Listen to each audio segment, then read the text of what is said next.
Folks, welcome to the Texas Music Lifestyle Podcast. I'm Weldon Henson. I'm Eric Sims. Folks, music is our lifestyle, and of course, we love being here in Texas. Absolutely. I mean, I wouldn't live anywhere else. Nowhere. I'm serious. I've been did, around the world. and I came back. Yeah, and you came back. I know. Folks, this is episode 7. We've got a lot of stuff to talk about, and before we get too much further, I want to let you guys know we do have a guest today, like we have been lately. Yeah. Episode 7, we're going to have local drummer Kevin Lance on. He actually plays in my band. Yeah, we're supposed to have a drum roll, but anyway, we're excited to talk to him. But other than that, man, let's jump into it. I was just watching you look at some previews for the new Cowboy Experience. Just came out. No, it just came out. Marble Falls episode is out today. Well, I saw just a little bit of it, and it was already had stuff in there I didn't even know about Marble Falls. It's an interesting place, so go check it out if you're online. Watch the rest of this episode and then scoot over there. Watch over the Marble Falls episode here on the Cowboy Experience channel. Lots of stuff going on. Yeah, so it's cool. I'll kind of watch back through it again, but I was just kind of catching the highlights of it. So I love when the episodes come out because I get to see Gio's final magic that he does and he and Phoebe do. So it's pretty cool. But what's been going on with you? What do we got for the show today? Well, yesterday I continued my streak of killing something on a Sunday. Nice. Yeah. What'd you kill? So when I was driving through Temple yesterday, on the way back from Fort Worth, a pigeon flew out from under a bridge. Yeah. Boom. Blood everywhere. Dead pigeon. Yeah. It's not pigeon season. It's not. And you can't eat those. It's like it's a worthless kill. Well, anyway, it's one less pigeon. It's not a worthless kill. I didn't know if it was worth mentioning. I just remember last Sunday I had to kill a raccoon. I was like, damn, and this Sunday I'm killing. A streak is the streak. The streak is a streak. Yeah, but it doesn't matter. I didn't really mind too much. It's just the fact that I just washed the truck. And so the whole front and the windshield and the hood was covered in blood. And guts and stuff. But anyway. The good news is if you're driving from Fort Worth down here, you got to wash the car anyway because there's so many bugs and everything else on the front of it. The good news was I was heading away from Fort Worth. How was Funky Town? You were up there for you had a gig in Little Red's Longhorn. Longhorn. Man, it was packed. We had a great time, man. It was a little worried at first, but actually we showed up to Fort Worth, and I don't know, they're always got stuff going on in the stockyards. We couldn't find a parking spot. I mean, you couldn't even get into around the stockyards, so we had to take our time kind of maneuvering in there to get our equipment loaded in, and then it was a little slow at first, and I was a little worried, and then all of a sudden, boom. I mean, 45 minutes after we started, you couldn't move in the joint, so it's like, cool. Oh, wow. It's like the old days. Yeah, well, you're drawing a big crowd for them. That's good. Well, it was fun. Yeah, that's good. Stayed up a little too late. Yeah. You guys go anywhere afterwards or just stay there? The owner, Craig, is a unique individual, and usually he'll come out and he'll leave about 11:30 or something like that. But for some reason, I don't know if he was feeling good or something, because he stayed late, and we got done. He's like, "You're gonna come over here and have some drinks with me." Nice. I was like, "Well, okay, sure." Where'd y'all go? Just at his table. Oh, his table. Okay, gotcha. So 3 a.m. Here we go. Boom. Anyway, looks like we do. That's nice. But that's about it. Hey, before we forget, dude, I got to see this shirt. Oh, okay. So we tell the story to the listeners. Yeah, so I finally remembered this thing because I keep forgetting everything in my old age. But so for the viewers, it was a while back, right after I'd met Weldon, and there was a Facebook post that came out, and it was like, hey, the new shirts are in or whatever it is, and I was like, oh, cool, I'm gonna grab a couple and be supportive of my my buddy, and so I pull it up and. I mean, this thing was posted. I hit it. I must have been on Facebook. I hit it. I bought 2 T-shirts. And then right after that, Weldon comes on and says, hey, this is not me. No, Somebody's posted this to my link that says they're me because it said Weldon. I'd already ordered the shirts. It was too late. So I just figured, I called the credit card company and said, keep an eye on it. I don't know what's going to happen because it's a scam. And sure enough, the T-shirt showed up. No more charges went on my account. I will say that for these guys. And the T-shirt showed up. So I got a authentic bootleg Weldon Henson T-shirt here. And as you can see, I mean, I don't know if you can catch all that. Well, for the people there's a lot going on here. Yeah, if you're listening, it's a beautiful kind of grayish color shirt. It's got an acoustic guitar with what appears to be some flowers and angel wings behind it. It's so horrible. It's so horrible that it's awesome. You know what I mean? Yeah, it's so ugly. It's cool, right? Almost. Well, we're just boring you with this story, the listeners, because it was literally like, well, Eric sends me this message. He goes, man, I bought these new T-shirts of yours, and I go, dude, these are not real. Yeah. Tell your credit card to cancel that. And before he could cancel it, they showed up at his store. Yeah, they're which done. was like another layer of this, like the fact that you actually got something. They're not a bad T-shirt. What kind of shirt do they even put it on? It's a good T-shirt. Damn, they actually put it on the Bella canvas. Yeah, this is like a good stuff. It's a legit, like they're just posing as different artists. I've caught them a couple It says times. Weldon Henson, musical legend. Yeah, musical legend. Not music legend, musical legend. Can you imagine? The first thing I said, what I just told Eric, I said, did you really think I'd put something this shitty out? But musical legend. I thought, well, hey, I got to give credit to what? Do you remember what the name of like the person that posted it? What their account name was? It said Weldon Henson. See, they're so good at that. They shit put nowadays. a fake account up. That's why I thought it was you. And then you go to that page and it's like, they take your logo, like your icon picture. So it looks like you posted it. It's just a different account. And so you like rabbit hole. I got to give whoever that was that made the fake account, who's been blocked and everything now, and they'll just make 40 more of them. But anyway, I got to give whoever that was props, man. They actually sent you the shirts. Is this mine? Yeah, that's for you. Maybe you know what we'll do? We'll do a giveaway here soon with the podcast. There you go. Autograph it. I'll autograph it, and maybe we'll put out some kind of little thing where someone can win this. Authentic. It's one of a kind. It's one of a kind. One of a kind. Is this like one of those like when it's a misprint at the mint penny and it's worth a lot? Can it be like that? It could be something like that because it's not like you're ever going to put any of these things out again. Dude, I want to show it to the people, the listeners. I'm sorry y'all can't see this, but look how badass this is. Yeah, it's so stupid. It's awesome. Yeah, I don't even know what these things are on the bottom. Is that a leaf? It's like I don't know. Or is that supposed to be fire? Yeah, I don't know. Maybe it's fire, but.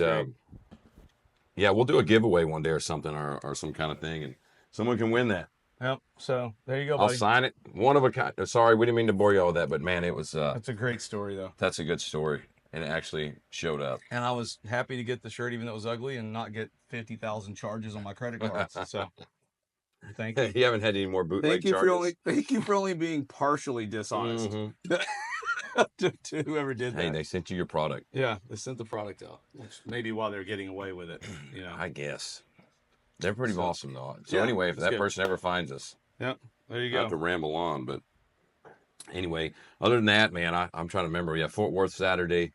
I had a slew of gigs last week, and I don't even really remember, to be honest with you, but they were all good. They were all good, turned out and stuff. And then, I've just been devoting all my time to trying to get authentic actual Weldon Henson merch ordered, stuff, because I've got a bunch of designs out there, and we're getting a bunch of stuff made up. So for the folks that have been waiting for me to put new merch out, come May 31st when we release the actual album, we're gonna have hats, t-shirts, stickers, koozies, all new fresh designs, blah blah.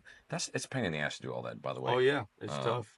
So you got to do the artwork. You got to figure out what the artwork is. A lot of time towards that crap, and then trying to play gigs, and then get ready to release actual music. I was gonna say tomorrow we're still on.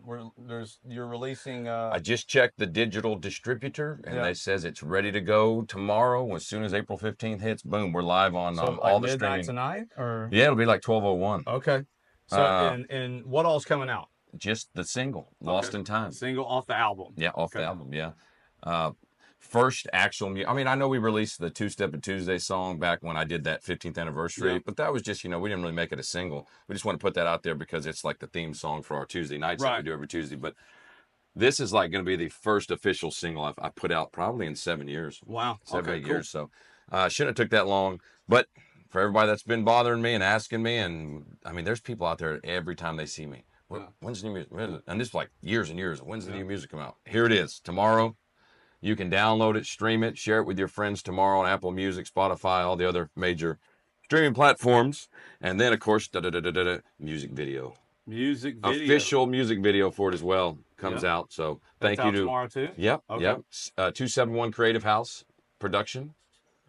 So making it happen. I was actually happy with it. Yeah. So which I'm hard to work with. I'm never quite happy with anything. But I was real happy with it. So yeah, that's a great thing. I got to see it. It's really good, and I shared it with my wife. She thought it was really great. So it's I can't wait for everybody to see it and to let you hear people. I mean, they're gonna like it, but it's really well done, and your acting abilities were I don't know. You may not be on stage much longer. They may be calling you out to Hollywood or. I might be getting an Oscar. Is it the Oscars? Is it that for the There's Grammys and Oscars. Grammy? I would get it all, you, man. You could get them all. Wait till they see this. Yeah, I don't know. MTV Awards would probably be my first bet for where you end up. There is a scene in there where I have to open the door. Yeah. I thought I did a good job on that. Well, I had a buddy that's been in film for a while. I had him look at that. You show him that? He said of all the people he's seen open doors, you're top 10. I'm excited. Yeah, and so that's pretty good. I worked on that one. That took me 3 takes. Yeah, I mean, some people have trouble opening doors. I've seen it. Man, I can't wait for people to see it though. And usually I get real nervous when I put new music out. Yeah, I mean, it's one of those things. I think it's across the board people do because you're really putting yourself out there and you want to see what the reaction is. But I'm gonna be honest with you, I'm not nervous at all. I'd say excited. I'm excited because it's the best music I've ever put together, and it's the best. All the music on the album, but this one in particular. There's nothing in there that I go, man, I wish I'd have done it different. I wish I'd have said it different. The video, there was nothing different I wish I'd have done. So between just being completely happy and also just tired of waiting to put one out, I'm just like, here it is. That's a good feeling to go at it with being 100% confident. With what I'm you've content done with and it. So excited about sharing it with other people. So yeah, I'm excited for you. I'm excited for everybody to. So they can listen to it and then go to YouTube and subscribe to my channel, and then you can see it on there. It'll be live tomorrow as well. On the Weldon Henson channel? Weldon Henson YouTube channel. All right. And, of course, I'll have it up on Facebook, Weldon Henson Music, and Instagram, and, all the deals. If you can't find it, you're probably like my parents who don't do any socials or any internet. Yeah. I'll have to, like, send them an MP3 link. No, I'll have to burn it to a CD. Yeah, mail it to them. And mail it to them. But FedEx delivery. Something like that. So anyway, that's just the biggest thing right now. That's pretty cool going on. But yeah. What gigs we got this week? Man, thankfully this is a light week for me because with all this new stuff, trying to get new merch ordered and then of course this album. I mean the single coming out tomorrow. Yeah. I don't have too much going on. Just of course 2-Stepping Tuesdays. Yep. And then now I got a few days off, and then Saturday.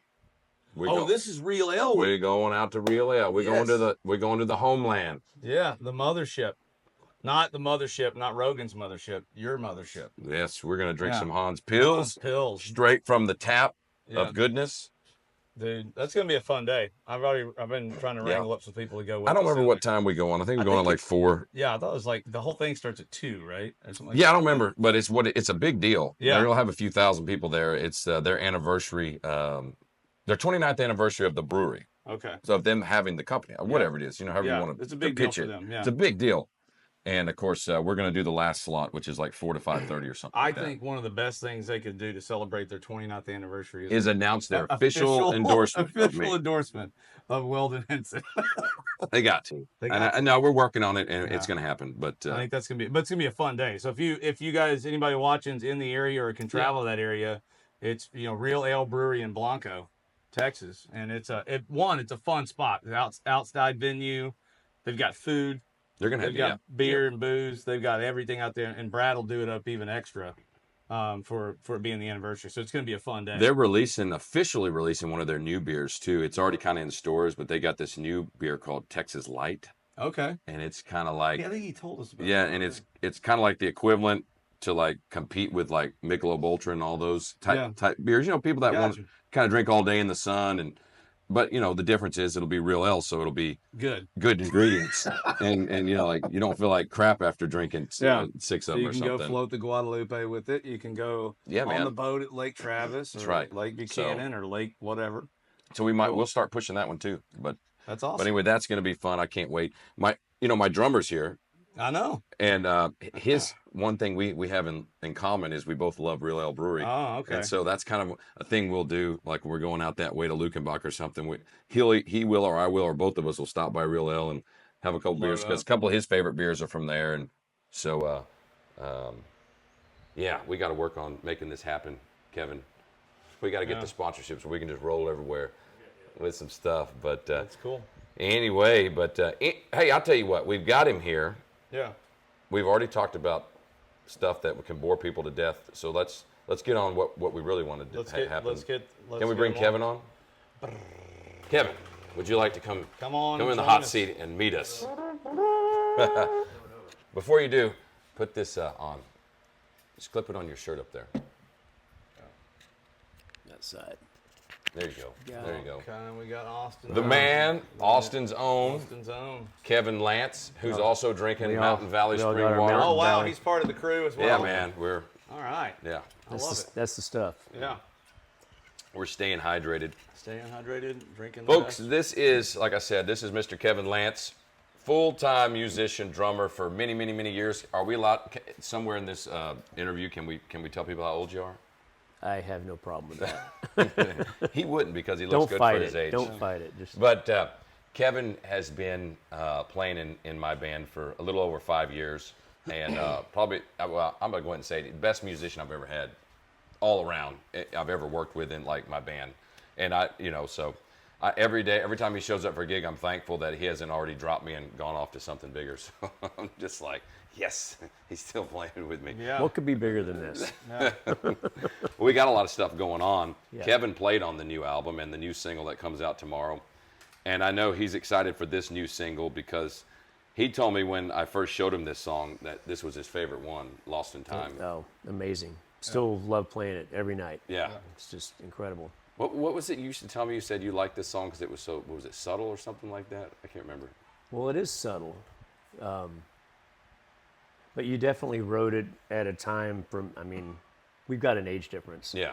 But you're feeling your age. Yeah. And the song sort of addresses that. Yeah. Yeah. I'm really feeling my age. And so when you came to the Spoke with that song and we rehearsed it, and it took me a few times to really catch all the lyrical content, but yeah, it hit home. I appreciate that. As soon as you kind of figured it out, I remember you texted me or called me or something. You're like, man, this song is really amazing. So Yeah. I appreciate the that. title itself, Lost in Time. Yeah. It's just that's what it's about. It's about feeling like you're lost in time. I mean, look at my shirt. You know, it's just like, Rip old Austin. This is peace, where we old are. Austin, yeah. It's where I am. I feel like I'm part of what's happening right now, but there's a part of me that's still like, how did I get here after? Two things, like one, first off, a lot of musicians don't really listen to lyrics. Yeah. Kevin will. Kevin will listen. He wants to know the whole song. He wants to feel the whole song because then he'll know how to add like he should properly and make it really Well, paint his also part I of know when to not add. And not add. Sit back, let everyone hear what's going on with the lyrics. But then you touched on, like, I love this shirt when you wear it because it just kind of, I don't think the song really talks about this per se, but this all kind of ties in. Like, I love this shirt. It's a piece of it, yeah. Yeah, rest in peace, old Austin. It's got, for the listeners out there, Kevin's got a shirt on that I love that he wears. It says, rest in peace, old Austin. It's got all the venues and restaurants and different places that were iconic that unfortunately had to be shut down over the last 10 or 15, 20 years I went through this shirt and I figured out that there are only two places on here that I never been frequented, or played. And it's because they are more known for 60s and 70s. Yeah. And I came of age in the mid to late 70s, so most of the stuff on here, I either played a gig there, ate food there, had cocktails there. Well, that's one thing that's really cool about you is that you are originally born and raised in Austin. So, like, It's my place. You got the whole thing. Like, you grew up when Austin, what I would think is in its prime. Yeah. 70s. Yeah. 80s. Like, man, all this stuff everybody thinks about when you think about Austin, that was going on full swing when you were coming of age and being a part of it. Mm-hmm. And as was my mom. Yes. My mom was a young mom. She was 18 when I was born in '63. And in fact, she was actually going through a divorce with my stepfather around the time I was 16, which would have been pushing late 70s. And she was still working at the hospital or a hospital job. She was also went out and got a cocktail waitress job at Steamboat on 6th Street. She was out with her girlfriend. So about the time that I was also sort of getting out of the house and doing my thing, she was also getting out of the house and doing her thing and sort of getting in that Austin scene. And I want to touch on that a little bit more in the interview as well, the relationship that you and your mom had, because that was pretty special. And I remember when a lot of that, towards the end there, it was some emotional stuff that I saw you go through. Yeah. But where are you coming in from today? Bastrop. Bastrop. That's where you're living now. Been living out there, going literally rip old Austin. Yeah. They had they kicked out one of their own. They kicked me out. So you're in Bastrop. Isn't that where Elon's putting the next? People say that, Yeah, like and I think a lot of people in Austin and around Central Texas have this misperception that Elon is just hanging out down on Main Street. No one sees that guy. Yeah, I didn't think. No one wants to see that guy. His whole operation is happening off 969. Yeah. Which is the main. Well, Tesla's. You know where Tesla is. Yeah. But 969, he's got the Boring Company. He's got SpaceX. Yeah.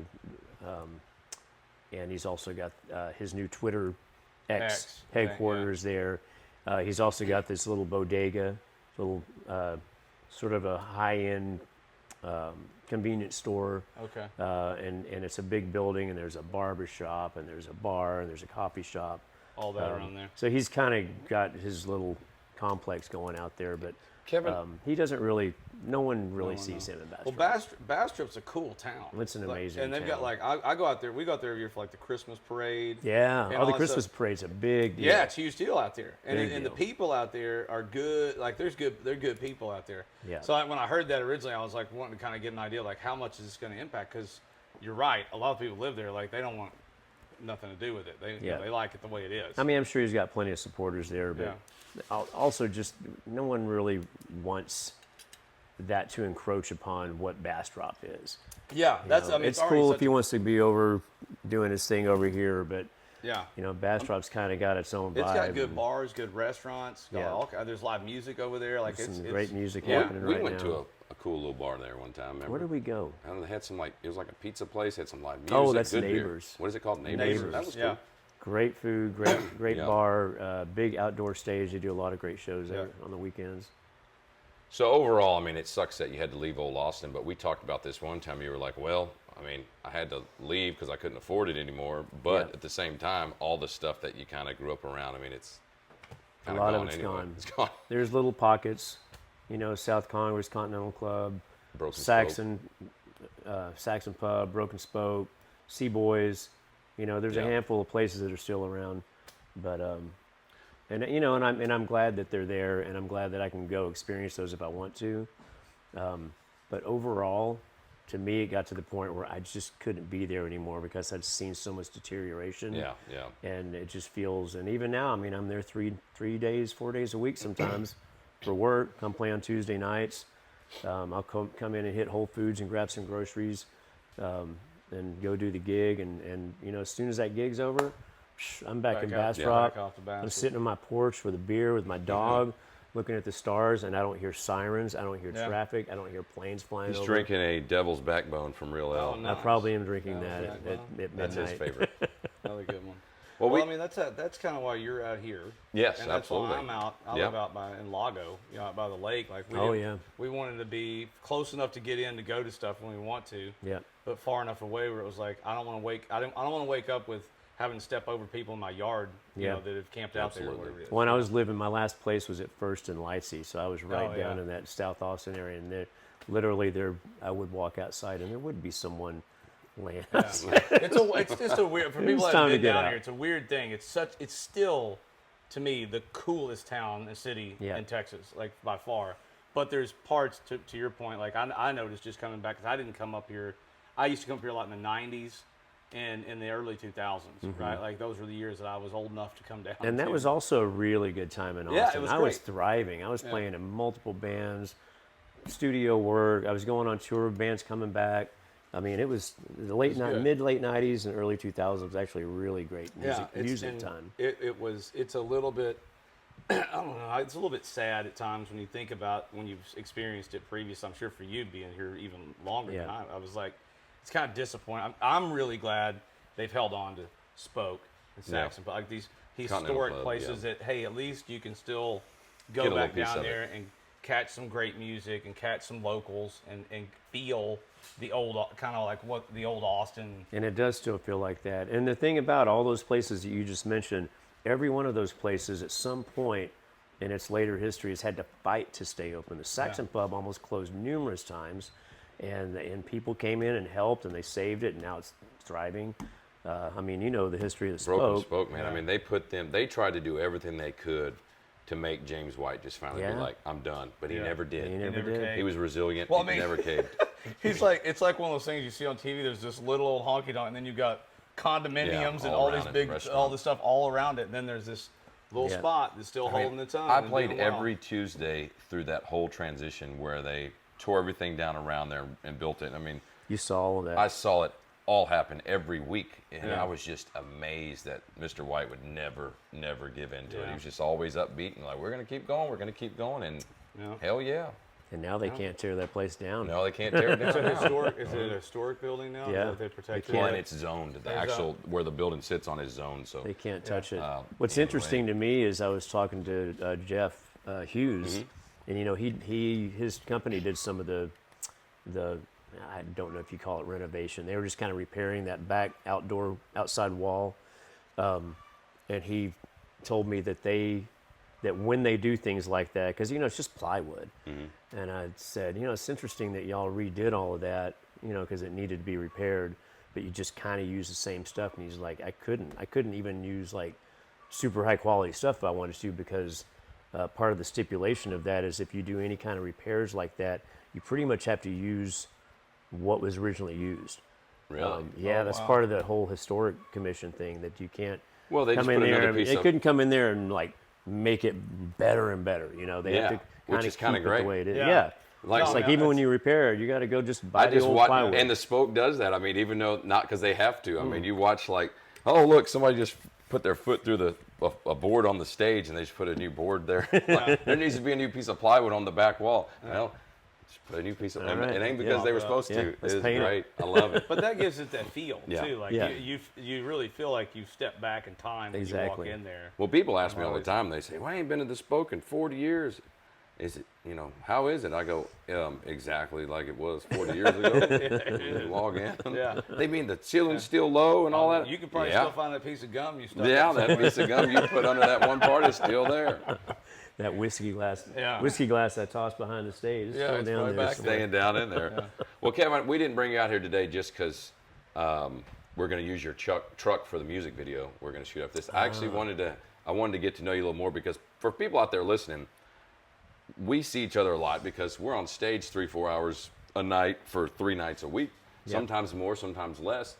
But, you know, we don't get a chance to really sit around and bullshit, except for day-to-day stuff. But, you know, I really wanted to ask you stuff like, you know, why drums? Like, when did that, like, what made you pick the drums over anything It else? just happened. I How was old were you? 3. 3. Yeah. I'm just you know, doing this all the time. I'm driving my mom nuts. And then I'm 4, and then I'm 5, and I'm listening to music on the radio, and I'm playing along to Yeah. it. And she finally, about 5-6 years old, she's like, "Okay, do you want some drums?" I said, "Yes." So she went and got me back when Sears department store was downtown. She went and bought me the little Sears kit. Okay. And all it was a little bass drum and a little snare and a little tom, and maybe a little trashy little cymbal. It wasn't a real kit. It was a toy. But, you know, going to figure out whether or not you're going to really Yeah. want to Well, be I interested or did not. every day, and it lasted about maybe 2 months until I just destroyed Destroyed it. it. And then she just said, "Okay, here we go." So she went on in the American Statesman, looked in the classifieds, found an old Ludwig kit for like $100, and bought it. And you're like 6 years old. And I'm like 6, maybe 7, and playing it. Obviously, learning how to play it. I had good ears. I could hear things on the radio. I could match it. And at that point, she got me a teacher. So, Just natural talent. When they say they're born with it, sometimes that got is. it. but I wasn't really attracted to anything else. I love hearing guitar. I love piano, but I didn't really. I wasn't drawn to that. I was Yeah. drawn to hitting things. And so that's what happened. Eventually, I did take piano lessons for about 10 years, all the way until I was a senior in high school. Okay. So I got all the music theory. Better understanding of theory and stuff like Yeah. that. Yeah. And I needed that. I was also, you know, junior high, high school band, all of that. So I kind of needed that theory. And then, I was able to learn how to play piano. I can sit down and play a piano. Not great. I don't practice like I probably should, Yeah. but it's all still in there. You know, I can sit and just kind of ad lib and make stuff up, and Dang, we should have put some Kevin piano on the record. I could fake it. There could be a new Not single. like the guy you got on the record. I wouldn't have played Can piano we put on a the record. keyboard next to you on the drums there? In certain I've done spots? it. Really? I've done it. I had a couple of bands where I had just a little mini octave or octave and a half synthesizer, Okay. and on songs where I wasn't playing at the beginning, like on an intro, I would have a little thing There that I you would go. do You and can then add switch. jump into the mix now. Dude, we're working on jump mix. I could probably handle that Like keyboard You part. could do it. country version of jump. There you go. That's funny. There's your Is challenge. that going to be the song I'm going to sing now? Yes. Yeah. So Yeah. 5 years I've been asking Kevin. I want him to sing a song because a lot of nights Ricky will sing one. He's Right, a steel yeah. player. Everyone does. Joe a will song. do Joe one. does one. Of course, we have a new bass player now. He hasn't sang one yet. We're Yeah. gonna have to see. He just got on the team. Yeah. So we're gonna make it. But Bob, who was our old bass player, he would sing 2 or 3 a night, and I'd be like, "All right, Kevin," and he would. We were gonna do I "Achy like Breaky that Heart," idea. I think. I but- like the jump. I like because he can hit the keyboards, hit the drums, Yeah. come around, David Lee Roth toe touch, You got get that? back on the drum. I think those days are over. So you're playing drums, and you've got this figured out before you're a teenager, basically. Oh yeah. And when are you starting to I'm like in. hang out with your buddies and be like, "Hey man, let's put a band together"? Is that kind of what happens? Well, what really happened first was I had other friends that wanted to be drummers. So, and they were in the neighborhood, so they'd come over and I would play and they go, "Wow, you're really good." And then they'd get on the kit and they weren't so great. But everybody loved that I had a drum kit. So we Yeah. all just would get together at my house. And then eventually I did meet some guitar players. Junior high, nobody was great. I mean, we all sucked. Yeah. We're terrible. But you're figuring it out. But we're all figuring it out. And then, and then by high school, I was kind of putting bands together with people.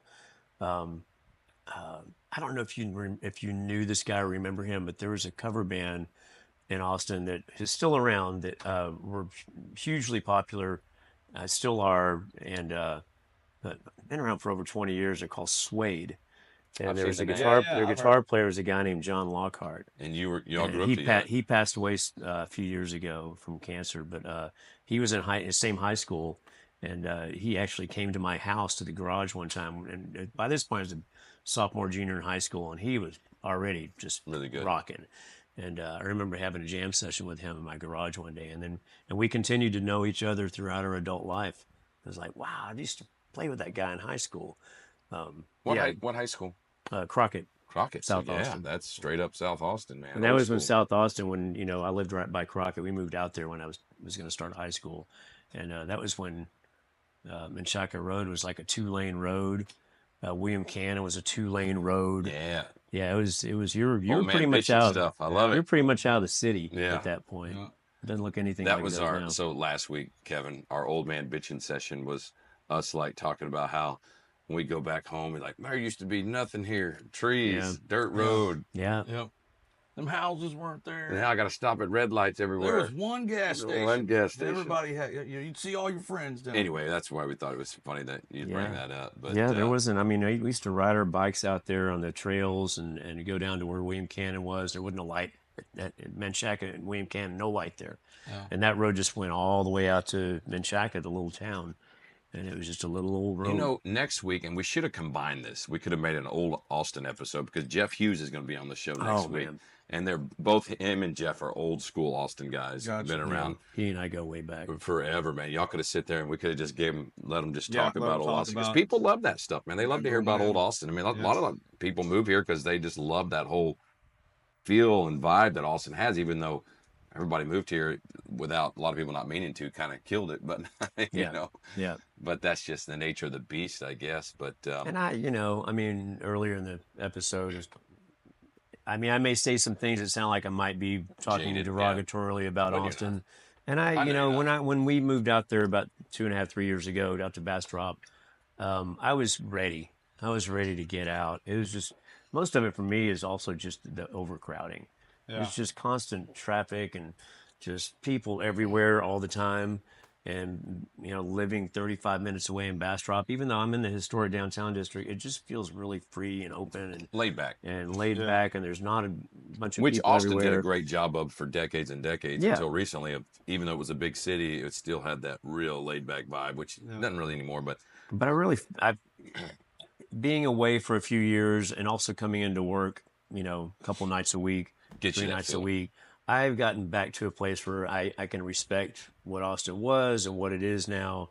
It's like I get it. I used to tour with bands for years, and I would see that type of growth happening in other places around the country. And I'd come home and people, this is before I was bitching about it, but people would be bitching about, oh man, it's just getting so crowded here. It's like 20 years ago.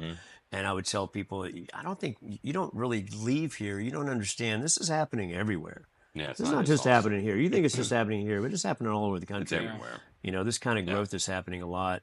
You gotta embrace and it then, in a real way. you got to embrace it. But then I kind of became that guy. Then you get to be old man bitching. Yeah. Which is fine. It's almost like you let feel it like out. you have a right now. Yeah. Well, I think part of it's like you see some things that you used to really cherish and they're gone. Yeah. So it's like that sentimental value of like what it once was.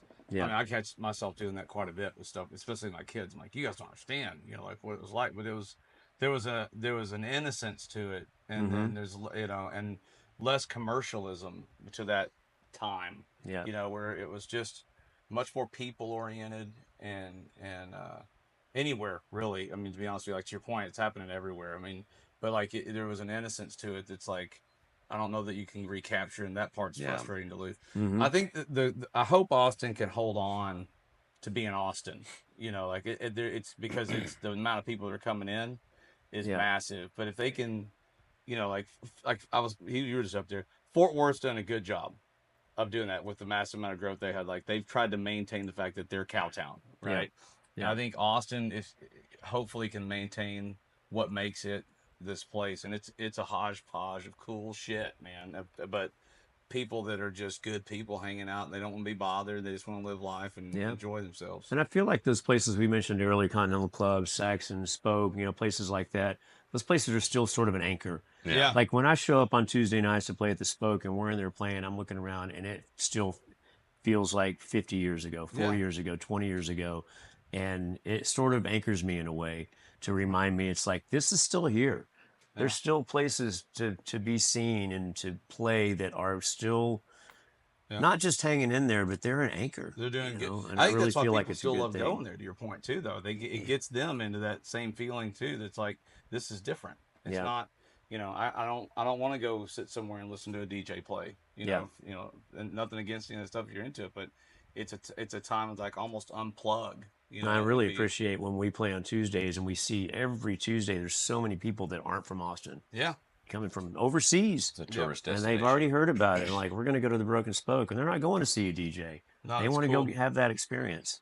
Yeah. I think that's a neat part too. That blew me away coming back this time and being around some of the stuff there and at Whitehorse. Like you just look around and there's like, sometimes it's half or 3/4 of that crowd is like not from here. Yeah. Like they're from like Australia, France, they've Whitehorse put it on their list. Whitehorse is a funny anomaly because it is not old Austin. Yeah, it really, when you're in there on a good night, it really feels like Kinda has that still. vibe, yeah. It's got that vibe. Did a good job of I kind think of there's bringing a lot that of people energy. that really initially got that thing going, whether it be the funding or the people really running it. Kind of that was the goal. That was the Yeah. intention. Yeah. They had a lot of people to lean on to get how this should it's be. an interesting business point, right? That if with intention you can recreate newer things that can have that, but they're got to be intentional. And if they want to preserve what we're talking about, I think more people have to come in with that intention of like, Definitely. hey, we're going to put a restaurant in here, we're going to put something in here, Yeah. but our goal is to make it like X, right? Not something else. So hopefully they can do that. Well, so to get back on music, so we're kind of talking about Austin. I was going to ask him, say, he just mentioned touring and going, playing with a lot of bands and touring. So, you're playing around high school bands and stuff like that. When do you, and I know your mom was pretty hip too. She probably took you to some clubs and stuff. I mean, she took me around. She introduced me to guys that were, mid-20s that were actually doing things, doing the scene, playing, regular Monday nights at Steamboat, which back then Steamboat was kind of like the place. That's where everybody wanted to play. and they had a Monday night. I forgot what they called it. It was like a Monday night jam night, but they kind of had a core band. And the guys in that core band were guys that played, with big name people from Yeah. Texas. So my mom introduced me to these guys. I actually ended up meeting Ernie Jarawa, who plays for the Texas Tornadoes back then. He became one of my drum teachers. And I had different teachers. I had a piano teacher, and then I had a drum teacher that was sort of my classical drum teacher, where I, worked on snare parts for symphonic band and timpani and marimba and all of that. And then I had my drum kit teacher, and that was Ernie Jarawa. Also, Paul Piercy, who played drums with a bunch of different country and kind of Big A-list country rock national people back acts. then. Yeah. And he's still around playing. with So people for our today. listeners out there, I'll kind of boil it down a little bit. One thing that's really cool about Austin, and I don't know if it's that way like it used to be, but it was still that way when I moved here 20 years ago, was like Austin is a place where like all the guys, a large number of guys that would play with national acts, musicians, backing musicians, when they weren't on the road, they lived here. Yeah. Yeah. So like he would say, like Kevin just touched on, and this happened in a lot of clubs, you'd walk into a club on a Monday, Tuesday, Wednesday night, and there might be a band up there that the whole band or two members in the band are A-list guys that tour with, you name, put a name Whoever, out there. yeah. And they're off tour, and then when they're not on tour, they're all just calling each other, hey man, let's just play this place on this night, blah, blah, Yeah. blah. So you get to see that in Austin, Yeah. which was really kind of part of that vibe as well that Yeah. Austin had for the live music capital of the world. But And it was very influential for me but to that's see what I these mean. guys This- play. It was for me, like when I moved here, and I would stop in at like Little Longhorn on like a Tuesday night, and it would be like, oh, that guy plays with Willie Nelson. Oh, Yeah. that guy plays with Merle Haggard, and they're just sitting on stage, Yeah. or sitting in the corner there playing music, Yeah. just sitting down on some bar stools. Hey, what are we gonna do on a Monday night? Oh, let's go play at Little Longhorn. But like you said, for me, it was influential. Same thing for you, and that just to Yeah. have that that kind of ability to go watch that scale of talent, that helps you out. I mean, it's gotta. Yeah. I'm guessing they probably got you up to play some songs. I had one time the guy, I can't remember the guy's name. God, great drummer, and he played with everyone back then, and I got to know him through my mom. And one night he called me up. I was like 16, 17 years old, Yeah, make it happen. and I wish I could remember what we played. It was something real, basic like Yeah. Mustang Sally or something. Yeah, yeah. And I killed it. But, And those guys were like, dude. Wow. Yeah. So when does it start? Like, either tell me about when you started going on the road, or whenever you first kind of like got in one of those bands where you're making money, and you're like, when did you decide I want to do this for the rest of my life? I just was already doing it. I was in high school, and I'm like, I'm not going to college. This is what I'm going to do. Yeah. And as soon as I got out of high school, I had an opportunity to go to California, had a place to stay, somebody I knew that I'd gone to high school with, and went to California for about a year, and ended up, well, I had to get a job. So I was living in Manhattan Beach, which was just kind of a little, Oh, yeah. just a little Jobs beach are just town. temporary when you're a musician. Well, yeah, it was just a busboy job. Yeah, It was yeah, I just- remember the place is called Preston's Beach Club. Okay. It was right there on the beach, and I was bussing tables. I might have ended up waiting tables a little bit first time. And while I was there, I hooked up with these guys that were playing there on the weekends, a little kind of funk cover band, and their drummer quit, and I got the gig. Yeah. And the next thing I know, I'm going up and down the West Coast playing these clubs. It was all covers, and I'm making like $800 to $1,000 a week, which I was Dude, like, back in the that- early 80s, that was a it's shit ton of money. amazing. Yeah. And then it got a little crazy. There were some drugs involved, and I did that for almost a year, and then things kind of fell apart, and LA kind of chewed me up and spit me out. Yeah. And Yeah. I was like, all right, time to go home. Yeah. Yeah. And I came back to Austin, and within 2 months, and the punk scene was really thriving. It's like 81. The punk Okay. scene was really happening here. And within a couple of months, I was playing in like 8 bands, punk bands, playing Yeah. punk rock music and having the time of my life. And, All around Austin. all around Austin. Raoul's, Clubfoot, Duke's Royal Coach Inn, and just all kinds of weird little parties, people were doing, just doing the punk scene, and it was fun. And I got really into it. Yeah. And I was good. I was good at that high energy stuff, and I was a total punk. Yes. I mean, if there are any pictures that exist, there aren't, people didn't have phones back then. There's very few pictures of me from that era, but I was You had it going on. punk rocker. Dude, so And I was way into what it. was that the Halloween before last? We played a show on Halloween, so we had to dress up. Yeah. And you dressed up like Sid Vicious. Yeah. That's what I was just thinking of. I was like, He dressed like, and I dressed up like Dale Earnhardt. Yeah. And we got Both are heroes. we got a picture together. I've done that many years. I like that costume. So you played a lot of punk, and I did. and then a lot of rock too. And then I started, people were hiring me for other gigs. A couple of years go by, and then I got a gig with this guy named Toby Bow, who had a big hit on the radio in like '79 called "My Angel Baby." Okay. Huge hit, big ballady, 6/8, kind of bluesy. The Toby Bow band is from the Valley, and they got signed to, I think, RCA. I could be wrong about the label. They were managed by Bill Aucoin, who managed Kiss. Okay. And they were in, maybe they were on Casablanca, which was Kiss's label. But they were going to sort of be the next Big thing. Eagles. Okay. Because they were kind of country rock. They kind of had that same vibe. And by the time I got with them, they'd had their third record, which was a big flop, and they'd gotten dropped. Mm-hmm. And he was kind of back in the Valley, but they still were like working off of that one hit. So he still had lots of gigs, and somehow a friend of mine got me hooked up with them, and I was traveling around Texas, some other states in this area of the country, playing that hit and playing a whole set worth of material, some of it original, some of it covers. And really talented guy, great guitar player, great band. It was the first time I was really in a band where it was like, wow, I'm playing with guys that are like top notch, high caliber musicians, bass player. By now you're getting pretty well into the road routine. Yeah, I'm figuring it out. Road warrior, road dog. I'm figuring it out. Yeah. And I didn't do that for very long, about 9 months. And then I came home, and then that was kind of when it got serious. That was when it was like, okay, I'm going to start playing with some good musicians. And I did a bunch of gigs here and there, nothing that really stuck.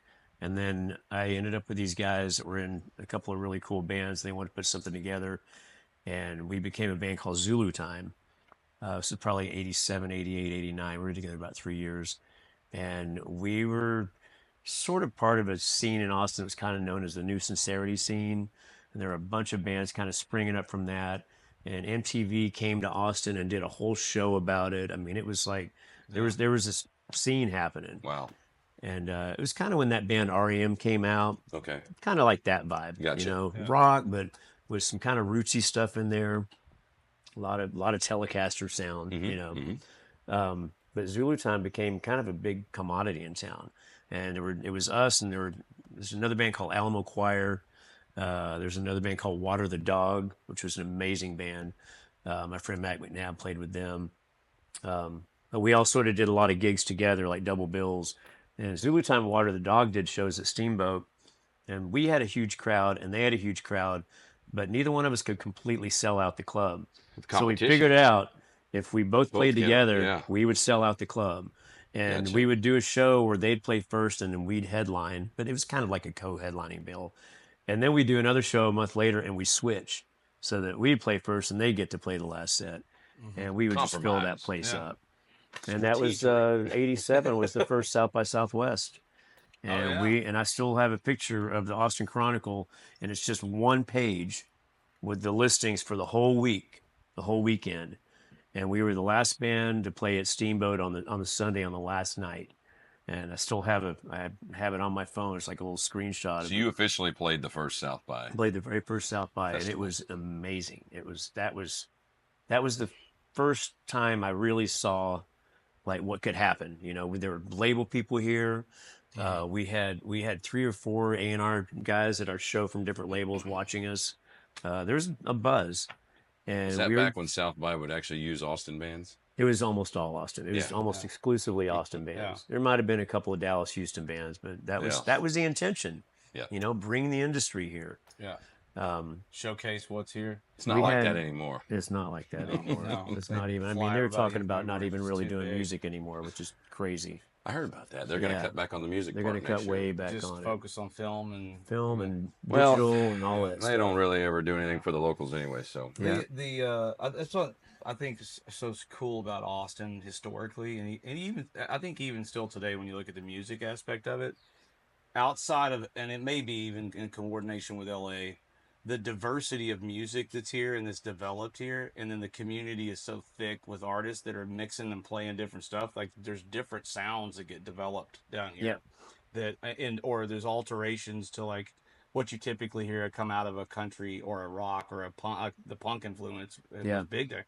So it's kind of a cool mix that you get to see. And you got to see it firsthand playing around with different bands. But I think that's one of the things that I don't know if, and I bring part of that for the viewers because some of our viewers may not be familiar with Austin and think, oh, it's like Texas, it's only country music. And it's not. There's a huge blues influence, punk rock. There's still a lot of punk and rock bands down here and stuff. So there's a lot of diverse styles of music that come out of this place. Well, I don't know how much you know about like actual Austin music history, but I mean that goes all the way back to the 30s, 40s, 50s.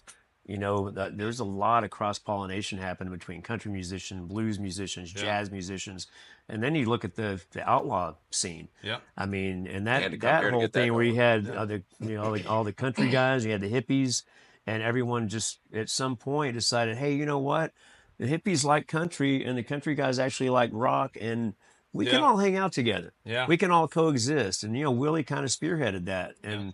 It's like, well, I'm going to grow my hair long, but I'm still going to play what I play. And the next thing you know, you got hippies smoking weed, sitting next to country guys drinking Lone Star, and everyone is just having a great time.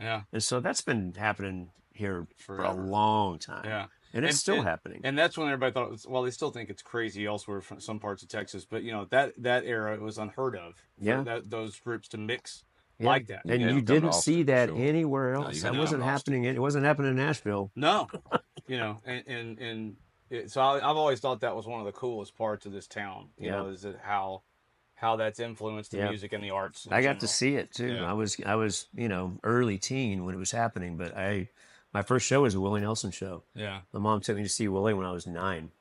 And so what year is that? 71, 72? That would have been 72. 72. Yeah. Wow. And we got there. That was about the time I was. And I was. That's when you were born.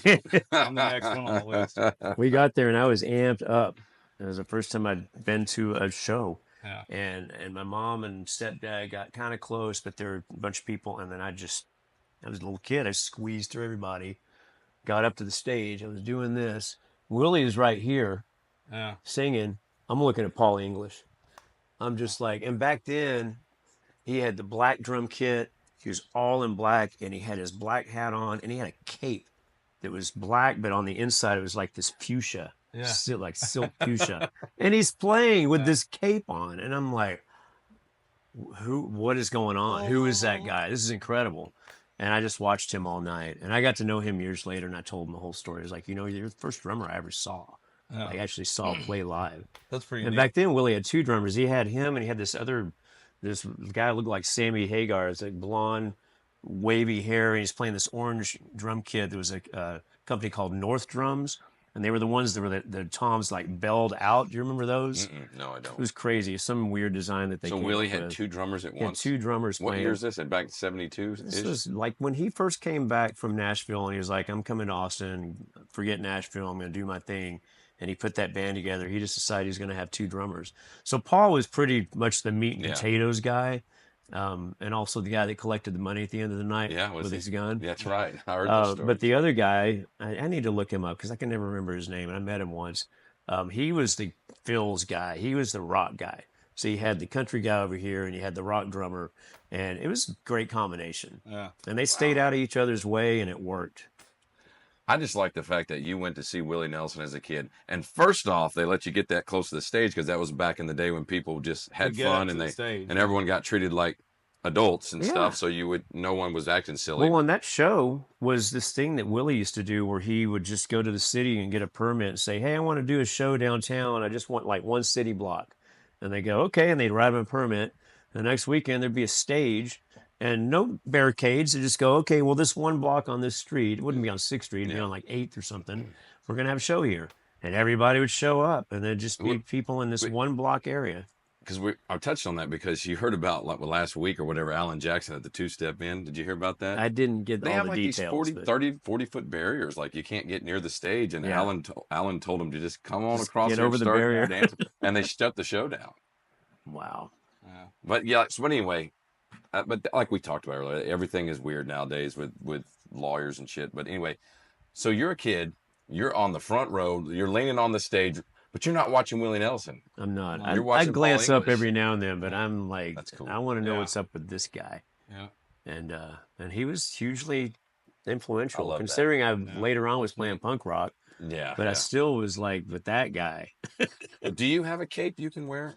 I do not. Dude, if you got to give them a Weldon Henson I know. with the logo from the T-shirt on the back of the cape. Dude, you know what? You know what? We'll do this year for Halloween.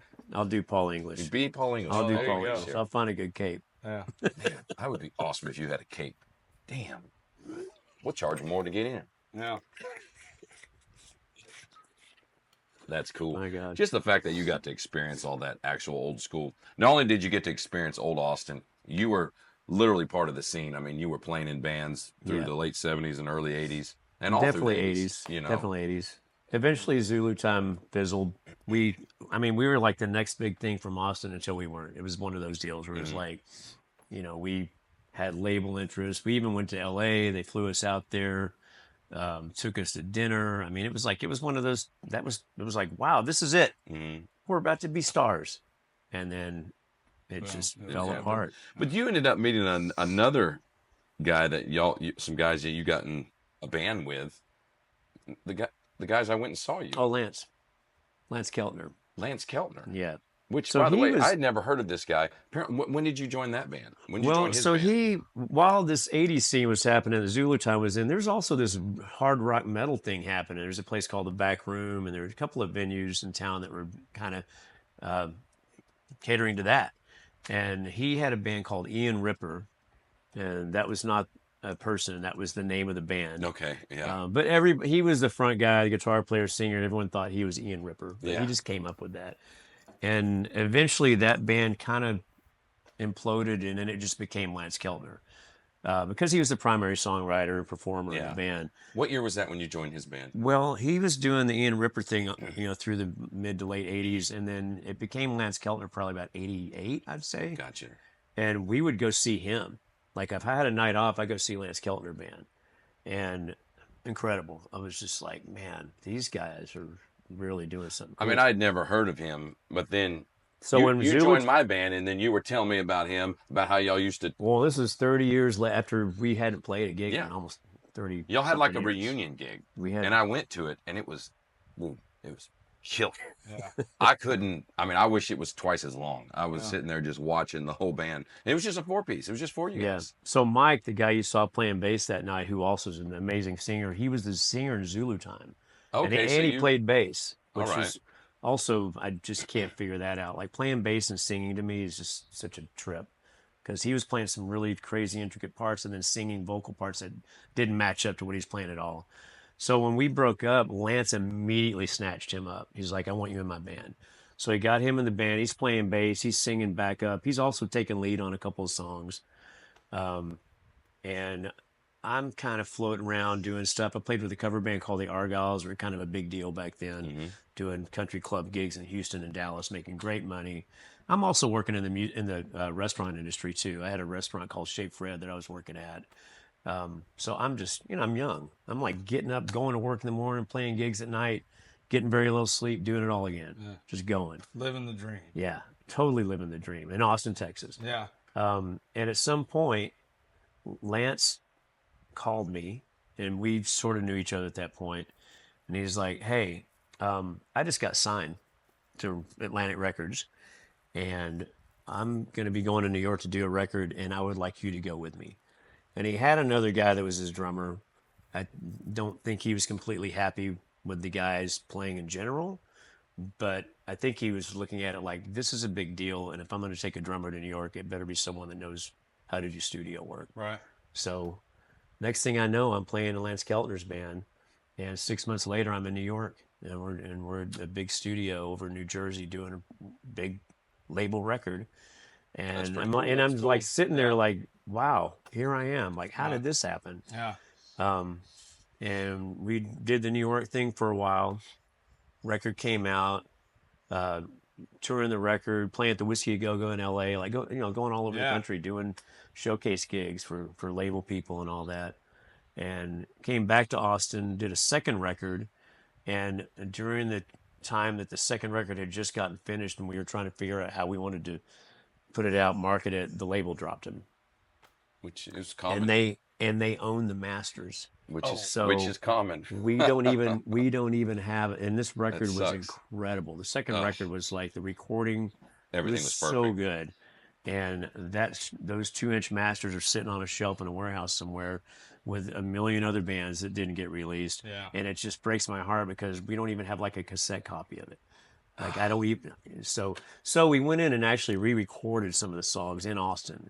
But you had the magic there. I mean, we you can had still do that. some, but and that was story so happens good. a lot if you talk to guys that have been on labels. I mean, because you obviously it's got to be good to get at that level, but there's all sorts of albums sitting on that shelf there that someone at the high office just said, well, that's not what we're looking for marketing wise, and then Yeah. but we own it, so it's just a product. Yeah. It's not a piece of art to them. It is a product, and that sucks. And I'll tell you what happened. Nirvana. Like the metal and the Gotcha. and the hair metal and the glam, all that stuff.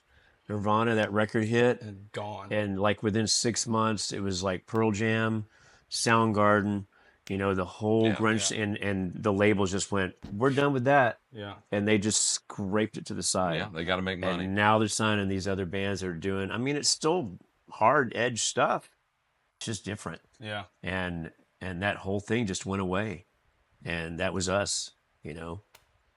So yeah, it's such a trip that years later you look back at it and go, oh, dang, right, I see what was going on. Yeah. The label was just like, we can't release your record. This is done. Yeah, this whole scene is done. So and I've been through that a few times. I had a band called Duato in the late '90s. Great band, great songs, great performances. I mean, we had some incredible shows. Went through the whole same thing again. Went to play in LA, had labels coming to see us, and then it all just, same thing. All this promise, and then it all just kind of fell apart. And at that point, I had already been sort of a mercenary freelance guy, even though I would commit to bands and try to make things like that happen. Yeah. But then, like around 2000, you sort of saw that the labels were changing. And the whole environment was changing. The labels didn't want to invest money in bands anymore. They wanted to see what your grassroots following was. And this is before the internet. I mean, the internet existed, but before people were using YouTube and all these different formats to get fans. You would still need to go tour and meet people and make fans. And so they, the labels are like, what's your grassroots following? How many people do you have on your email list? Yeah. They want to know like how much you've dedicated, how much time and effort you've dedicated to build your thing. And then they'll go, okay, well, maybe we'll make an investment. But the days of just signing bands because they were just amazing and them using money to push those bands, those days were over at that point. And so at that point, I was like, it's just me. And I was also working at Mars Music at the time. And after 9/11, that whole industry just plummeted, and that store closed. And I was about to turn 40, and I just said to myself, you know what? I'm not working for the man anymore. For the rest of my life, I'm going to play drums full time. And I had been full time many times, but then things would happen, and I'd have to go back and bartend again or go work in a music store. And at that point, I just said, this is it. Gonna make it happen. If I end up in the street, so be it. But this takes, is my dream. This is what I'm going to do. And that was 22 years ago. And I haven't had a day job since. My day job is this. Woohoo! And I made it work. It's scary as hell, but it's scary. fun. Yeah. But I think about the 45 hours a week I was working at that music store and playing in 4 bands. Yeah. Every night I'm out doing gigs, getting up at 8 in the morning to go to work. And if I took those 45 hours a week and devoted them to working on my website, texting, hustling gigs, doing emails, networking. Just like take that time and sit down during the day like I'm going to an office and make that happen. You'll have enough. It'll work. There's an old saying, that we would hear it all the time, even though I know we're 20 years apart, but, when we're in the part of our life, they'd say, don't quit your day job. Well, that is true. Yeah. But you've got to be working the whole time. And then there's a point where you've got to make that jump. And just like you, I did the same thing where I was like, well, I had so much going on that, yes, if I put that 40, 45 hours a week into my music, I can make a living at it. So, we're not saying drop what you're doing and think you're going to make a living playing music, but there is a point if you work hard and you keep working at it, you can do that. When there's a point where you make it your day job. Yes, like absolutely. Well, and that's, I think, a lot of people that aren't in the industry or aren't musicians that don't understand is like to get to the point you're doing, there's other stuff you have to start doing during the day. Like I have to go book myself. Yeah. I have to spend time selling myself, building those relationships like you would with any other business. Sure. To be able to do During that. any kind of sales, that's what you're doing. The end result is now I get to go do what I want to do, and I can actually sustain my lifestyle doing that, and I'm not having to go answer to some guy in a pair of khaki slacks and a tie asking me why I was 4 seconds late for my lunch break. Yeah. But you still got to be on point. I mean, you got to get up. You got to take care of yourself. You got to go say, I'm going to do this today. I'm going to go to this club today. I'm going to do this. I mean, you got to work. Make it happen. Yeah, you got to work. Man. It's still work. It's not all party. But it's not all just like me. You don't party all the time. Yeah. Sleep all day, party all night. Let me tell you about this passion that me and Kevin both have. You guys sharing the Hans Pills passion. Yes. You get one out. So while he's doing that, I'll ask you, because you've gotten to see some really interesting aspects of the industry change in general with the music industry.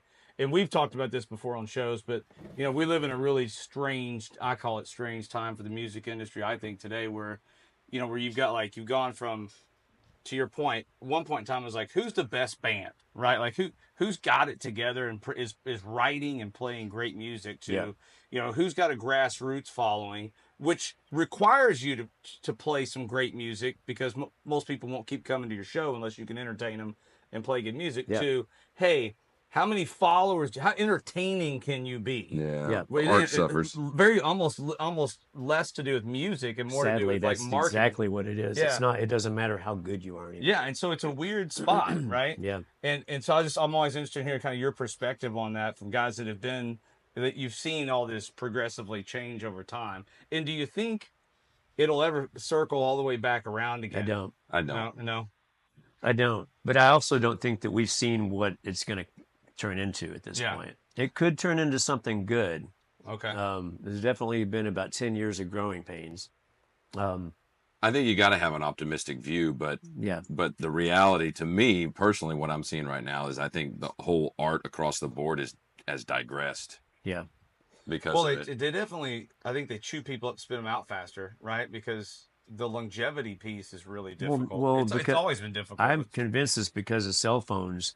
No one can hold their attention for more than 2 minutes on one thing. Next flavor. And that's happening in music. Yeah, next flavor. It's like, all right, I've already heard that. Swipe left. It's just like, yeah. I don't understand the song in the first 10 seconds. Swipe. Yeah. Well, maybe if you listen to the whole thing, you'd get more out of it. But anyway, old man bitching. Well, it's like style. I mean, it is old man bitching, but it's. I think it's interesting, the consumption piece. Is that the name of the next record? It's gonna be old man. Old man bitching. I was gonna tell you, we've got to have a segment every week. All the songs. You're like, I was driving down the road. There's no grass over in the They field. made me order with a QR code. I want a menu. Oh, I love this concept. Used to be a quick stop. Now it's a high rise. You release your next record, Old Man Bitchin', and I'm going to release my country punk record that's going to be called Country Music ... somehow.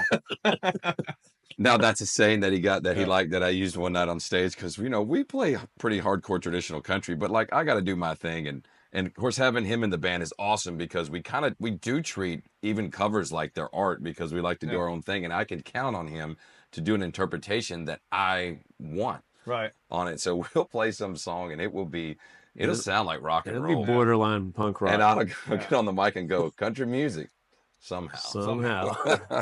Well, it started as he has this shtick that's not a shtick. Yeah. It's just, we'll finish the song and we will have rocked it. And he'll just walk up to the mic after the last note ends the song and he just goes, country music. and walks away. And people are like, "Yep." But the other night he did the country music somehow, and I was like, "That really, That's it. Hey, I'm gonna that's keep the that." album right there.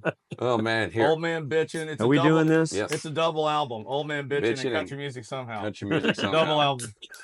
Cheers. I love having you Cheers, on my the friend. show. We are big time connoisseurs of the old Hans Hans Pills. Pills. Yeah, Hans Pills, baby. Yeah. Ding ding ding. You don't have a devil's backbone there, huh? I don't. It's too early. It's too early in the day for devil's Yeah, that one's a backbone. heavy one. That one's Yeah, that'd later be. in the day. I'm actually saving up for Saturday.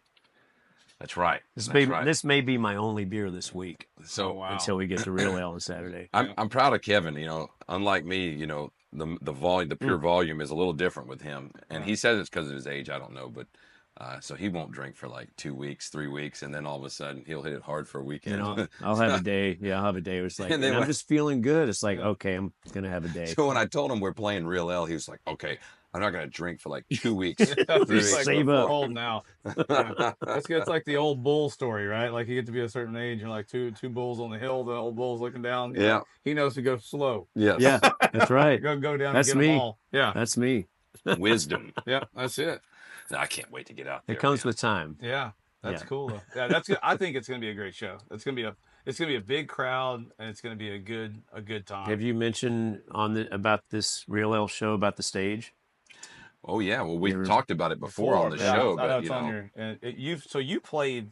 So Threadgill's originally? for the listeners out there, Real Ale Brewery, they saved the old stage from Threadgill's, which was an iconic Austin institution. Not Old only- Austin. Old Austin, Yeah, yes. it's on this shirt. Yeah. And, it's here. like the third one. Not only was Yeah. it just an iconic place just to go have food any time of the day, but they had live music there, and they had this stage, and it was just a phenomenal stage. I mean, Yeah, you there's can something talk about it. about it more than There's I can. something about it. There's It was something magical, about the just the- hollowness underneath, the top The angles of angles everything. up in this way. I don't know. It's like I doubt that they brought a designer in that said, "Oh, if you do this and this, it'll sound great." They just built this stage, and it just sounds Just great. happened. Luck of the draw. Yeah. And so the place shuts down like everything iconic in Austin, except for the places we talked about are still holding on. I digress. But anyway, I guess Brad, the owner of Real Ale, he goes up and he says, "Well, what are y'all gonna do with that stage?" And they're like, "Well, I mean, we're just demolishing everything, you know, or whatever." And so he's like, "No, I want to buy it."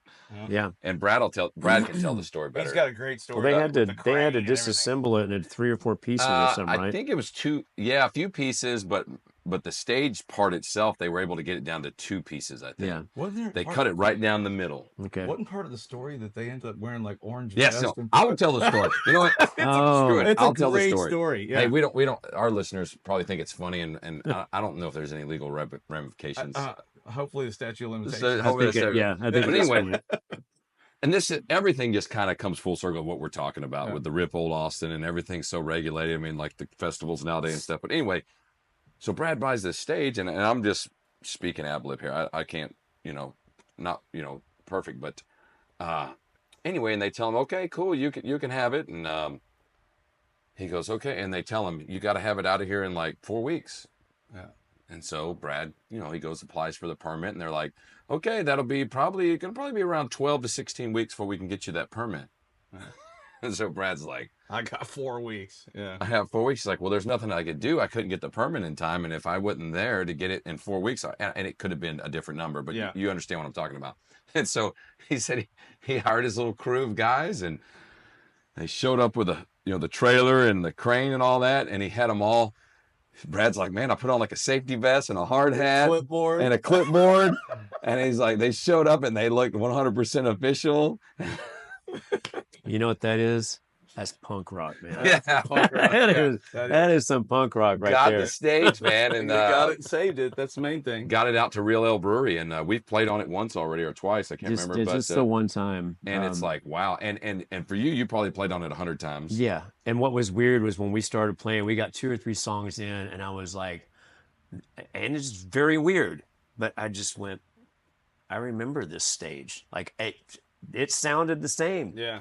It That's tripped cool they me were able out. to I'm do like, that. this is the same stage. It still sounds the same. Yeah.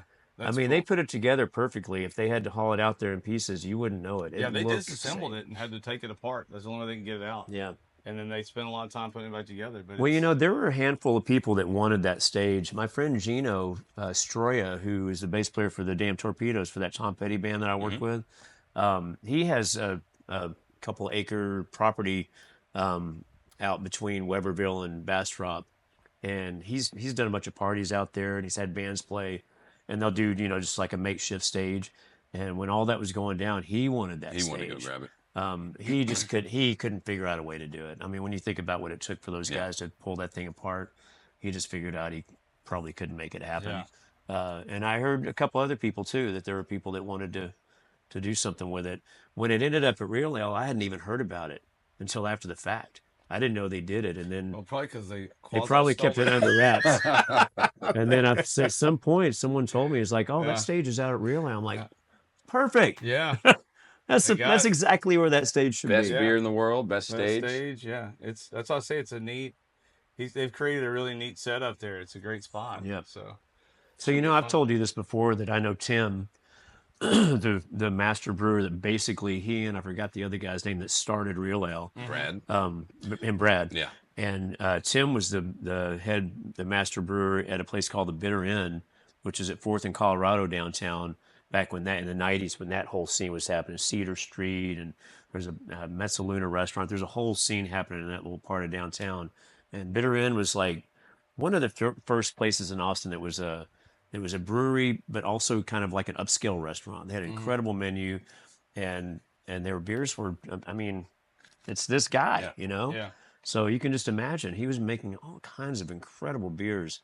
And I even had a mug. They had a short period of time because they got really popular really fast, that you could buy a mug, and I think they had 200 or something. And they had a shelf where all the mugs were, and they were a 22-ounce mug, and it had the Bitter End logo, and then they'd engrave anything you wanted on it, and it had my name on it, and I was number 37. All right. And so anytime I came in, I'm like, mug number 37, they pull it down and pour a 22-ounce. It was, you know, like you're drinking a Hans Pils, and you know, that'd be it. It's like, I'm good.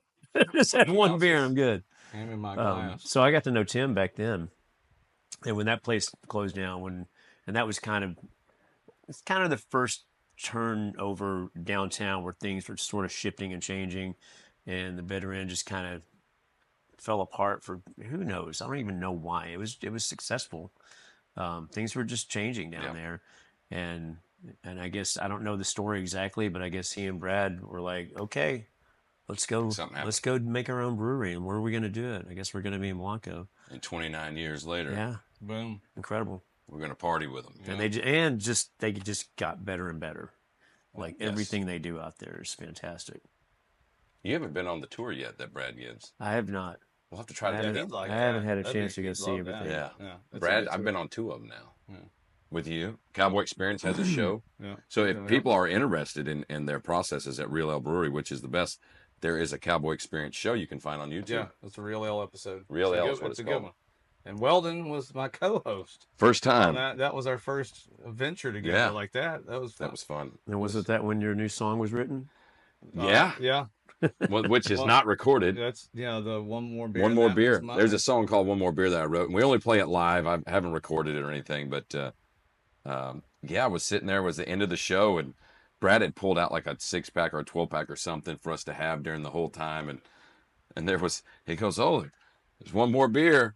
And then I was thinking he was going to give it to me. He goes, man, that one's mine. And he grabs it, drinks it. Then he gives me another beer, of course. And I was like, dude, that's a song. You might have said that's a song. I think I made the comment like that's a country song right there. Yeah. And then you jumped in the truck and on my way home, which was, and I went straight to the Spoke. You were going Spoke because it was a Tuesday, and it was an hour drive, or about 45, 50 minutes from Real Ale to the Spoke. And I wrote it in my head instantly. I recorded it on my phone, just talking into it. Yeah. We got to the Spoke that night. We rehearsed it. And I gave you 1 or 2 rehersals on it, and then we played it that night.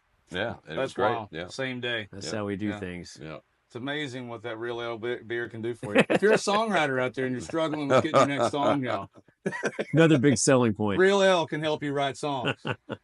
So, but Kevin, I know we've been talking to you a bunch, and you've got such a long history that it's almost impossible to tell your whole story during this interview. But I guess the 2000s, you've gone full-time musician, and you're just playing 50 bands on board. But then you did some road work with some people. Yeah. You actually had some main bands you got with and toured a whole bunch. Yeah. On the road.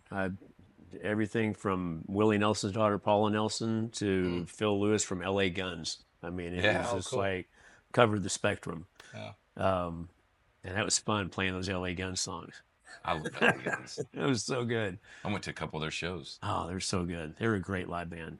And so you actually got, when you were on tour with Paula Nelson, y'all were on tour on a couple of those with like Ray Price and Willie Nelson. Yes. There was a tour. I don't remember. Was there a record that they did together around that period? Yeah, I think they put some music out. Yes. Yeah. They'd been doing. There was a run that we did that was Paula, and then Ray, and then Willie, and I would stand on the side of the stage every night and watch that Ray Price band, and it was just blown away. But Cherokee Cowboys, man. Number one, his vocals. Yeah, Ray Price. And his stage persona was just so classy. Yeah. But then that band, he always had this top-notch band. It was tight.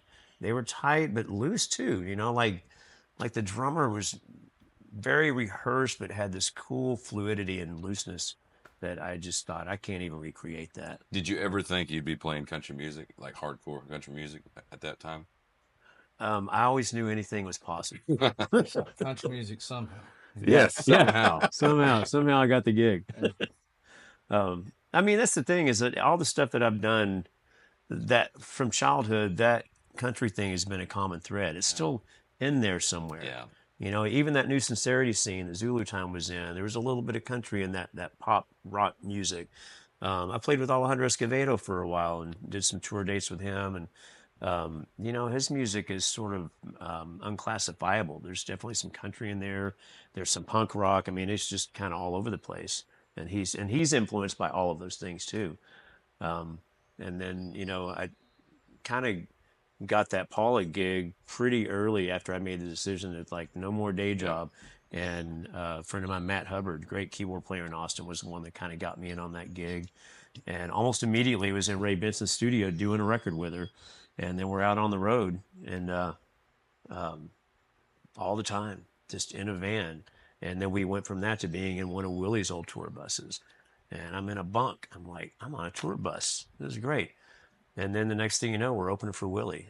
And, you know, doing, you know, he at that time he was going out doing 2 to 3 weeks at a time, and then a couple weeks off, and kind of doing that cycle. So we'd go out with him for a couple of weeks and open for him in these big theaters, to really great reception. And then he'd go off the road and we go do a club tour. Go to Colorado, do a bunch of dates in Colorado. We kind of had a whole scene. Back in that day, Paula was. We had a whole scene up there. We were in Colorado 3 or 4 times a year. We need to do some Colorado touring. They would love it. From like July through September. Yeah. Yeah. Yes. Exactly. Cool off. Yeah. We talked Just about go this and not before. come back. Well, you did that for a while, and then you got the gig with Carolyn Wonderland. Yeah, Paula, around 2014, Paula just decided she was ready to not be on the road so much. That's a hard. Which I got it. Yeah. And I, within a very short amount of time, fell into the Carolyn Wonderland gig, which was a good 8-year gig of just being on the road all the time. And that was another one. You were gone all the time, making great records. She won all sorts of awards. Yeah, I did 2 records with her. She got two Best Blues Band awards while I was in the band. She got some other stuff. We were going to Europe a lot. Fell in love with Amsterdam. Of course. Been there probably 20 times now. Yeah. And that was a good gig. And she's still like a sister to me. I mean, we still enjoy talking to each other. And after COVID, I just decided it was time to semi-retire from the road. I mean, we're looking at like 35 plus years of doing road dates at that point, and I just decided I don't mind doing some road dates here and there, but kind of like being home. Yeah. And you gave me that opportunity. You know, I sort of fell into your band by accident too, because originally when your last drummer left after however many years he's with you, long time. Bob called me, and I'd play some gigs with your bass player, Bob Campbell. And he said, hey, Weldon's looking for a drummer, and we're kind of thinking right now we may not have like one guy. They have like a couple of guys to choose from, 2 or 3 guys. but just wanted to see if you'd be available. And I was like, totally, I'd really be into that. And this was right before COVID too. I remember. And so I had like 6 weeks, and I didn't have a lot of gigs because it was January, and I just crunched. I was just like, I'm gonna learn all these songs. I'm gonna go in there and just kill it. And I came in and did the first gig with no rehearsal, and I think it did pretty good. You did great. And I had a great time. I was like, I like this gig. Yeah. Because it's country, but I can also just kind of be who I am. I'm not having to be like the country guy because musically it's kind of all over the place. You know, it's country, but somehow. That's exactly it. I knew, man. I know when I hire musicians, I can tell if they're going to be a fit. It has nothing to do with the talent level. If you don't have the talent level, you're probably not going to get a call anyway. Right. But you'll know as soon as somebody shows up, and because I treat everybody fair and it's relaxed atmosphere, and if you kind of acting weird and stiff and attitude-ish, you're not going to fit in this band. Yeah. This guy shows up, super cool. I'm not expecting someone, because my repertoire at the time is like 400 songs, and I've got 7 albums or 6 at the time, I think. No, only 5 albums at the time. 5, yeah. And so I can't expect someone to learn all my originals. Right. But dude, we show up and we do a 3-hour show, no rehearsal, because I'm bad about never doing rehearsals because I'm lazy. But we show up, we play a 3-hour show, and he knows the whole show. And I don't send him a set list. Right. Did I send a set list for that one? I don't remember how we did it. I definitely got a list, and then either you or Bob gave me a live show that I think was recorded at Lukenbach with Clint playing. And it was like a whole it was like 2 long sets, and it was live.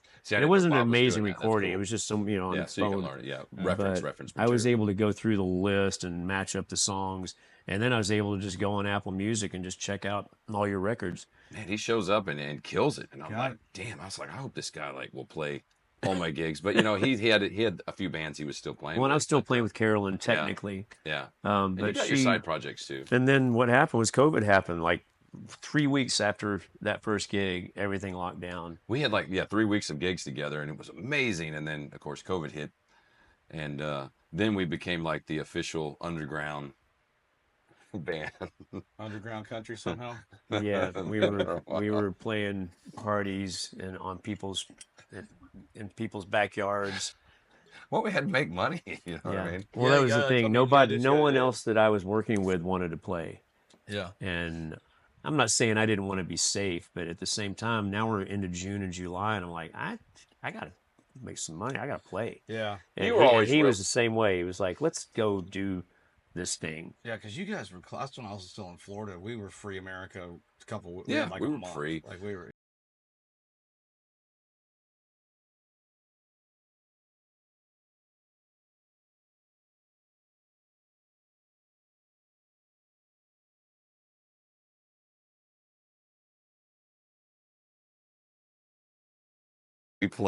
We had a good run before we all got knocked down. We did. We had a good 6 months there. With 6 months of playing all the time. Well, half of that when we shouldn't have been, and then we all succumbed. You got sick. We remember it. Yeah. Oh yeah. NFR Fort Worth. Yeah, we played the rodeo. They had moved the national finals rodeo to Fort Worth. Because Vegas wouldn't do it. Yeah. because of all the bullshit, and we were like, well, okay, we'll go play. I was like, shit, we'll do it. So we went up there and played. It was stupid.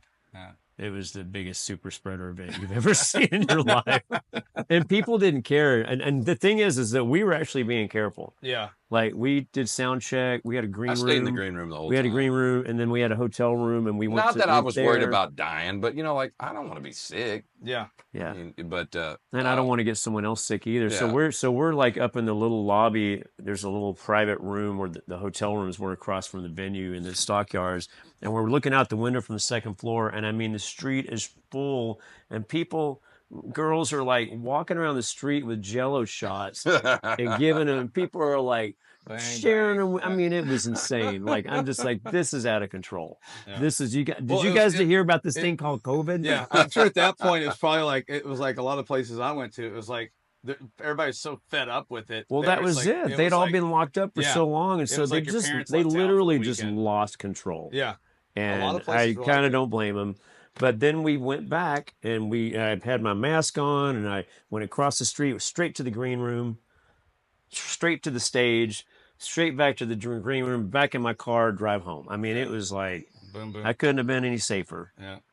And then Weldon got But somebody in the band wasn't as safe. Me. And Weldon was and the next week I we was all never had it. I was never a mask wearer, but Yeah. at that time I was still like, well, I'll wave to people and hi. I'm not worried about me, but just the whole thing. I'd rather just hang out in the green room, go play, kick ass on stage. Yeah. Anyway, but yeah, we succumbed. But It was anyway, bad. I'm not proud of all my behavior during that period. Yeah. I did my best. We I did think what we everybody did. It was was doing what you fun. had to do and thought what you thought was But best. but overall, so much bad information. But overall, Kevin, and then he ended up finishing up I guess I don't know. At some point, he was just like, "Man, I'll take all your gigs," and like I'm worked him hard for like a year and a half. Yeah. Always trying to like get him over, and then finally he did. But we enjoyed it. Came on. Well, after things let up, so that January that I was working on his material to do some gigs with him, I also was recording a record with Carolyn Wonderland. Yeah. Amazing It's record, called Tempting Fate, which is like one of the coolest records I've ever played on. Bobby Perkins on bass. We had Jimmy Dale Gilmore do a duet with Carolyn. Cindy Cash Dollars on it. Dave Alvin from the Blasters produced it. I mean, it is phenomenal. And he plays guitar on it. Red Young plays a bunch of keyboard, incredible keyboard player. So we recorded that whole record. It was finished, mastered in the can, COVID. And so Carolyn's like, I don't want to release this record until we can tour it. I'm not going to just throw it out there during COVID. So a year goes by, and then like over a year later, this record finally gets released, and she's like, let's go tour this record. And it's like a October, November, basically a 2-month run where we come back for like a week and then go back out. And I'm playing with Weldon now. That's just kind of how things started to happen, because she didn't really play for a year. Right. And I don't blame her. She's like, I'm staying home. I'm like, okay. So we go do the tour, and basically me and Weldon, we had to cover some dates. And then you kind of booked November kind of light. Yeah, I was out it all worked out. I just found feeling, guys. He was like, man, look, this record's kick ass. I'm a part of it. I want to go on tour and support it. And I was like, dude, absolutely. Yeah. Absolutely. So, yeah, we found some. But during that run was when I sort of, 2 months out, I was like, you know what? This has been fun, but I think I'm ready to not be in the van anymore. Yeah. Yeah. For 3 weeks. It got a little brutal, and a lot of it was just that my lifestyle has changed. I eat better now. Yeah. I'm not drinking whiskey every night and partying like I used to. I'm with a band that, they all smoke, and I have nothing against it, but I just don't. Yeah. So I'm kind of just surrounded by this environment, and then being in clubs every night, and then driving and all. It's just like, I think this is too much. I think that. Well, and I don't know if it's too much of ready. a personal note, but I remember you talking to me, and you're like, man, look, I'm at the age now where I need to eat healthy. Yeah. And I'd gotten real serious about it too, Yeah. and it was so hard to And do. it's hard to do. You can't. You can't do it. Yeah. You can try as No. much as Well, possible. and like I said, and I know this isn't. Buckwheat I hope, beef jerky. and I hope this isn't. And I hope this isn't too personal either. But your mom was starting to get. Well, she had already passed. At that point, She passed July 2020, not from COVID, but during COVID, she had just a system. Okay. Well, I remember when all that shut happened. down. It was pretty hard. I'm sure that was a factor for me too. Yeah. Just her being gone and then going on the road. It was the next year when we went on the road. It was 2021. That's right. And I was, real proud of that record. Wanted to make everything happen for Carolyn. And we had it. It was an incredible tour. We did some incredible dates.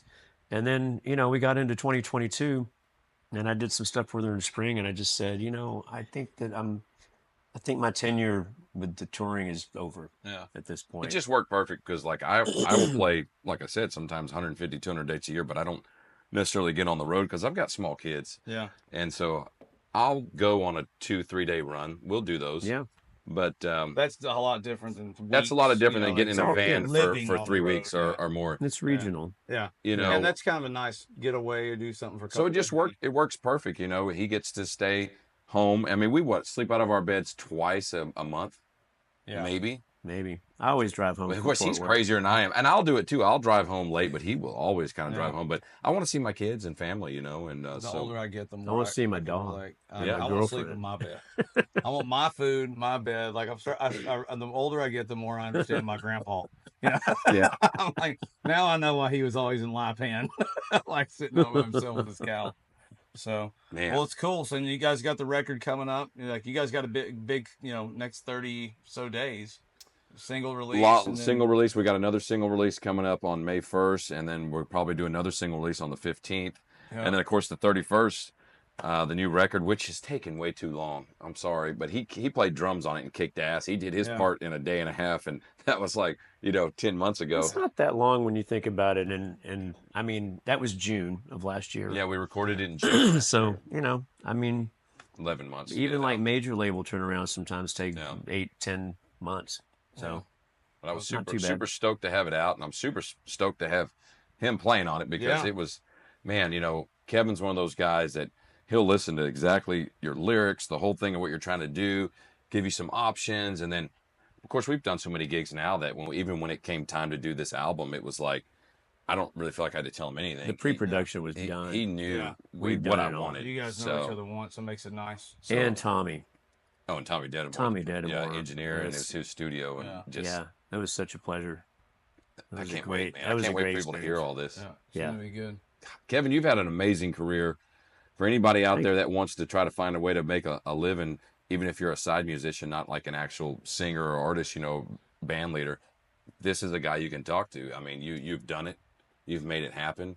He's always partying, having a good time. Yeah. I love it. In a good, healthy party way. I mean, he's enjoying life. You know what I mean? But he's eating healthy food and he's partying. Yeah, man. A little bit of partying, a lot of healthy food. He lives a dream life, and I'm still hustling gigs too. If you got a night off. Yes, he is. He'll still playing with Skyrocket. He's got this corporate-y band, Skyrocket, who are amazing. It's like an 8-piece band, and then you do the Tom Petty tribute band, Damn Torpedoes. Play with them sometimes. Texas Tycoons, and band with my friend Paul Miner. It's been together for over 20 years now, and unfortunately, all these guys, work around Weldon's schedule. Yeah, it's like if I can't do it, they understand. Like I'm already booked. I'm so appreciative of you, Kevin. I really am, man. Cheers, same here, man.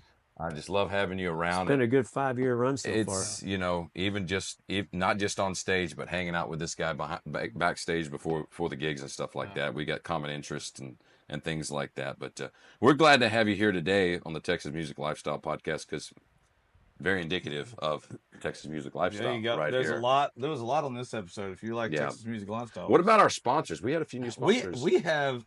Not only do we have sponsors, we got new sponsors this week. We do. So we have LEC, who's been sponsoring the show for a while, and we have 2 new sponsors, which are Panhandle Western Wear and Rock and Roll Denim Western Wear. Both are now sponsoring the Cowboy Experience. They're sending me some clothes. Yeah, you got to order them, but they're going to send them to you. Yeah. Yes, we got you all set up. I told you I'm trying to look better, trying to dress nice. You're going to be dressed really nice now.